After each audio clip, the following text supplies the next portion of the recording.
সকলোৱে ভালে আছে। বহুত ব্লগো বনোৱা নাই, আজি মিনি ব্লগ এটা দিম বুলি ভাবিছোঁ। আজি গৈ আছোঁ পথাৰলৈ যাওঁ আৰু পথাৰলৈ বহুত দিন যোৱাই নাই। পথাৰখন ধুনীয়াকৈ দেখাই গৈ নাই, বহুত দিন দেখাই নাই আৰু পথাৰ আপোনালোকে দেখাই আছোঁ। আপোনালোকে চাব ব'লক। আমি ভিডিঅ' ধুনীয়াকৈ পথাৰলৈ আহিলোঁ। পথাৰলৈ আহি ধুনীয়া পৰিৱেশ, সেউজীয়া গৈ ধুনীয়া পৰিৱেশ দেখিলোঁ।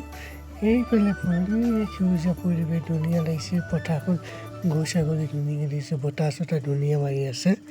আৰু এইফালে আহিলোঁ, ধুনীয়া বেলিটো ধুনীয়া লাগিছে। এইফালে আমাৰ এজোপা ঔটেঙা চবে খাই, গোটেই ৰাইজে মিলি ধুনীয়া পথাৰ মাটি চাটি ধুনীয়া সেউজীয়া ধৰণে নিছে।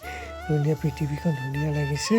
এইফালে আমাৰ তৰুৰ বাগান খুলিছিলে আৰু তৰে চৰে বেচি থাকোঁ, এনেকৈ পইচা কেইটামান পাই থাকোঁ, ঘৰখন চলি থাকে। এইফালে মাটিমাহ দিয়া হৈ আছে, চতিয়া মাটিমাহ হৈছে আৰু এইফালে ঘৰ চৰ বনাই আছে। এইফালে আমাৰ ঘৰ বনাব হ'ব। এইফালে আমাৰ এই ধুনীয়া গৰম কৰিটো ধুনীয়া বতাহ দি আছে। আৰু ভিডিঅ'টো ইমানেই, বাই বাই।